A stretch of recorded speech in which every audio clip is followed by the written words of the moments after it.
Insurance company के सौजन्य से महेश चंद नाट्य मंच एंड एजुकेशन आपके सामने प्रस्तुत कर रहा है नाटक उपाय है। आइए आनंद लेते हैं नाटक का उपाय है।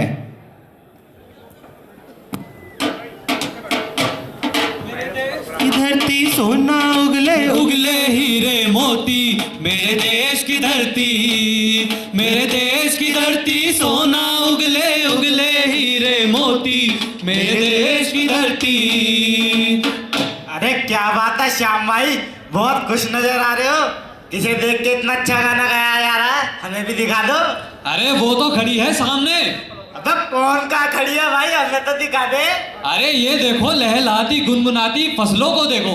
अरे सचमुच ये फसल तो बहुत अच्छी हुई है। हाँ श्याम भाई, बस 15 दिन और बाकी, फिर मेरी फसल पक जाएगी। उम्मीद है इस बार अंदाजे से ज्यादा उपज इस बार आएगी। क्या करोगे इतना उपज ले जाकर? अरे श्याम भाई, तुम भी कमाल की बात कर रहे हो। तुम तो जानते ही हो, मेरे परिवार में हम 2-3 बच्चे और एक बूढ़ी माँ को लेकर पूरे 6 सदस्यों का है। सबसे पहले तो मैं पूरे साल भर के लिए अनाज रख लूँगा। उसके बाद तुम तो जानते ही हो, मेरी छोटी बेटी जो कि अब बड़ी हो गई है, उसकी शादी भी करवानी है। रहा सवाल साहूकार का कर्जा, आमदनी कम होगी ये सब जुटाने के लिए। भगवान भला करे और फसल की कटाई हो जाए और उपज घर पहुंच जाए।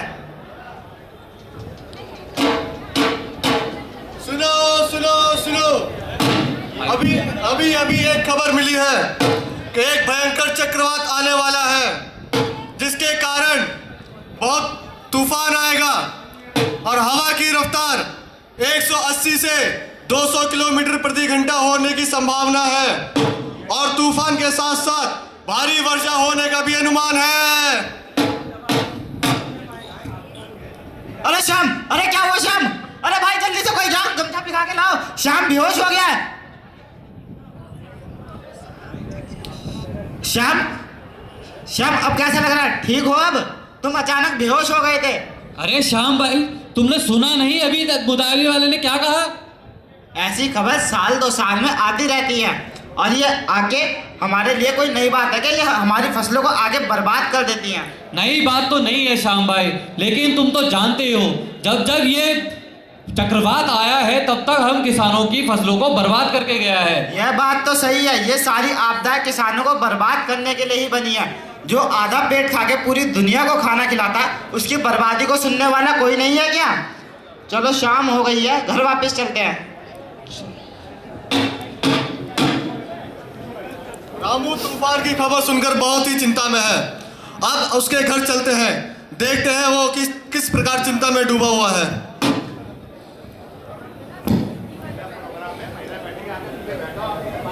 अजी सुनते हो, रात के 11 बजने जा रहे हैं, रोटी ठंडी हो रही, खाना लगा दूं?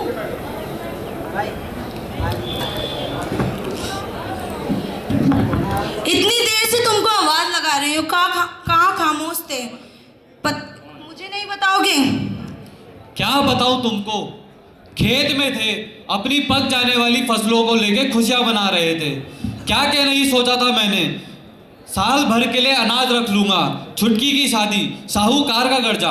क्या तुमने सुना है अगले 10 दिनों में भयंकर चक्रवात आने वाला है? हाँ मैंने सुना है, हीरा चाची पनघट पे यही कह रही थी कि चक्रवात आने वाला है। मगर तुम चिंता मत करो, एक काम करो, कल इसी बात को लेकर गांव में चौपाल लगेगा और चौपाल में जाकर अपने मन की बात कहना। मुझे आशा है कि वहाँ से कोई ना कोई उपाय जरूर निकलेगा। चलो अब रात बहुत हो गई, सो जाओ, खाना खा लो, चिंता मत करो, कल सुबह अच्छी खबर निकलेगी। सुनो सुनो सुनो, कल गांव में चौपाल लगने को है।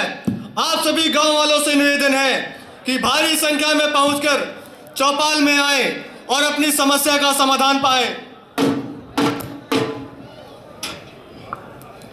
राम राम चाचा। राम राम चाचा ये चौपाल तो लग गई, लेकिन ये रामू अभी तक नहीं आया। लो आ ही गया रामू। राम राम चाचा। राम राम रामू, हम लोग तुम्हारा ही इंतजार कर रहे थे। बताओ क्या परेशानी है तुम्हारी? क्या बताऊं चाचा, आप तो सुने ही होंगे अगले 10 दिनों में भयंकर चक्रवात आने वाला है। 1999 में जो चक्रवात आया था उससे सभी किसानों को भारी नुकसान हुआ था। बस इसी सिलसिले में मैं विचार विमर्श करने यहाँ आया हूँ। हाँ चाचा, यह तूफान बार बार आके हमारी सोने जैसी फसलों को बर्बाद कर देते हैं और किसान की मेहनत और लागत को मिट्टी में मिला देते हैं। सिर्फ तूफान नहीं, कभी बाढ़, कभी सूखा, तो कभी कीट रोग किसानों की फसलों को नष्ट कर देते हैं। एक वरिष्ठ किसान होने के नाते मैं तुम लोगों का दर्द समझ सकता हूँ। कभी बाढ़, कभी सूखा, कभी तूफान हम लोगों की फसलों को बर्बाद कर देती है। मगर मेरे किसान भाइयों, तुम लोगों का दुख देखकर, तुम्हारी परेशानी देखकर मैं चुप नहीं बैठा हूँ। मैंने पास के गांव के समिति प्रबंधक साहब को बुलाया है और मुझे पूरी आशा है कि वो हमारा मार्गदर्शन जरूर करेंगे। लो, वो तो आ गए। राम राम समिति प्रबंधक साहब। राम राम किसान भाइयों। राम राम प्रबंधक साहब। साहब, आप तो सुने ही होंगे, अगले 10 दिनों में भयंकर चक्रवात आने वाला है, जिससे हम किसानों की फसलों को हर बार बर्बाद करके गया है। तो इस बार भी वही सब होने वाला है। सिर्फ चक्रवात नहीं, कभी बाढ़, कभी सूखा, कभी भारी वर्षा, कभी कीड़ा, कभी रोग, ये सब हमारी फसलों को बर्बाद कर देता है। लहलाती गुनगुनाती पकी हुई फसल को बर्बाद कर देता है। ये बात किसानों की मेहनत, उनकी लागत, साल भर का अनाज, उनकी रोजी रोटी को ये प्राकृतिक आपदाएं पल भर में बहा कर ले जाती हैं। क्या इन सब आपदाओं से बचने के कोई उपाय नहीं है? उपाय है फसल बीमा। फसल बीमा? जी। प्रबंधक साहब, इंसान का बीमा सुना है, ये फसल का बीमा कहाँ होता है? हमें उल्लू मत बनाओ। फसल का भी बीमा होता है, आप सब तो जानते ही हो। फसल बुआई से लेकर कटाई तक अनगिनत आपदाओं से भरा है। कभी बाढ़, कभी सूखा, कभी तेज तूफान, कभी ओला गिर जाना। इन सब आपदाओं से फसल को बचाता है फसल बीमा। किसान की मेहनत और लागत का नुकसान होने से बचाता है फसल बीमा। क्या साहब, फसल बीमा के लिए सरकार की कोई योजना है? हाँ, सरकार की योजना है। राष्ट्रीय कृषि बीमा योजना, मौसम आधारित फसल बीमा योजना और नारियल पेड़ बीमा योजना, इस प्रकार की कई सरकार की बीमा योजनाएं लागू हैं। और इन सब योजनाओं को चलाता कौन है? अपना एग्रीकल्चर इंश्योरेंस कंपनी पूरे भारतवर्ष में इन सभी योजनाओं को चलाता है। साहब, कौन कौन से किसान इस योजना में भाग ले सकते हैं? सभी किसानों के साथ साथ बटाईदार, किस्तकार, सभी किसान इस बीमा योजना का लाभ उठा सकते हैं। और साहब, यह बीमा होगा कहाँ? अपने गांव या पास के गांव की सहकारी समिति, ग्रामीण एवं व्यावसायिक बैंक में जाकर आप अपना फसलों का बीमा करा सकते हैं। तब तो बैंक से कर्ज लेना पड़ेगा। देखो, जो कृषक बैंक से कर्जा लेकर अपनी फसल की बुआई करते हैं, उनकी फसलों का बीमा कर्ज के साथ साथ ही हो जाता है। लेकिन साहब, जो बैंक से कर्जा नहीं लेते, उनका बीमा कैसे होगा? बहुत सही सवाल किया आपने। उनका बीमा साथ के साथ जब फसल उगा ली है उसके बाद वो डायरेक्ट करा सकते हैं। उनको बैंक से लोन लेने की या ऋण लेने की ज़रूरत नहीं है। तो इसके लिए तो फिर हमें पैसा भी देना पड़ेगा। जी हाँ, बीमे के लिए जो पैसा देना होता है उसे प्रीमियम कहते हैं। किसानों के लिए ये प्रीमियम बहुत ही कम होता है और साथ साथ हमारी सरकार भी इसमें अनुदान करती है। यानी कि जब आप अपनी फसल का बीमा कराएंगे तो उसका प्रीमियम कम से भी कम, बहुत कम होगा। साहब, सब तो ठीक है, पर क्या इस बीमा योजना में दावा मिलेगा भी? बिल्कुल। यदि किसी भी प्रकार से आपकी फसल का नुकसान होता है और उपज में कमी आती है तो आपको मुआवजा बहुत आसानी से मिल जाएगा। ये तो फिर बहुत बढ़िया योजना है। बिल्कुल। जैसे आपको पता है कि कुछ दिनों में तूफान आने वाला है, आप अपनी फसलों का बीमा कराएं और सहकारी समिति में आकर या किसी बैंक में अपना एग्रीकल्चर इंश्योरेंस कंपनी से फसल का बीमा करा लें तो आपकी फसल का कभी नुकसान नहीं होगा। अच्छा, मैं चलता हूँ, आपका सहकारी समिति में इंतजार करूँगा। राम राम किसान भाइयों। राम राम समिति प्रबंधक साहब।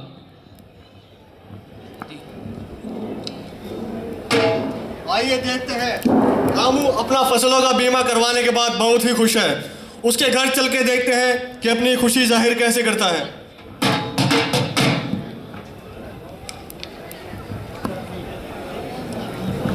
अरे क्या बात है, बहुत खुश नजर आ रहे हो। अरे खुशी की तो बात है, मैं अभी अभी अपनी फसलों का बीमा जो करवा के आया हूँ। तब चक्रवात आने पर फसल खराब होने से मुआवजा मिलेगा? हाँ हाँ, निश्चित रूप से मिलेगा। तब तो हमें सभी किसानों को बताना चाहिए बीमा योजना के बारे में। हाँ बिल्कुल, सभी किसान भाइयों को हमें जरूर बताना चाहिए कि अपनी फसलों का बीमा अवश्य करवाएं। चलो चलते हैं, बताते हैं। चलो।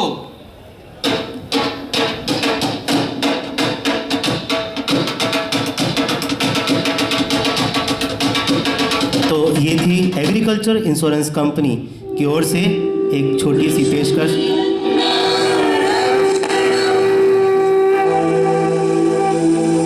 हम में कहीं कुछ खास है, दुनिया को भी एहसास है। चलो मिलकर ये संदेश दे कि हम हैं जन जन के लिए। संपन्न भारत की पहचान, बीमित फसल, खुशहाल किसान।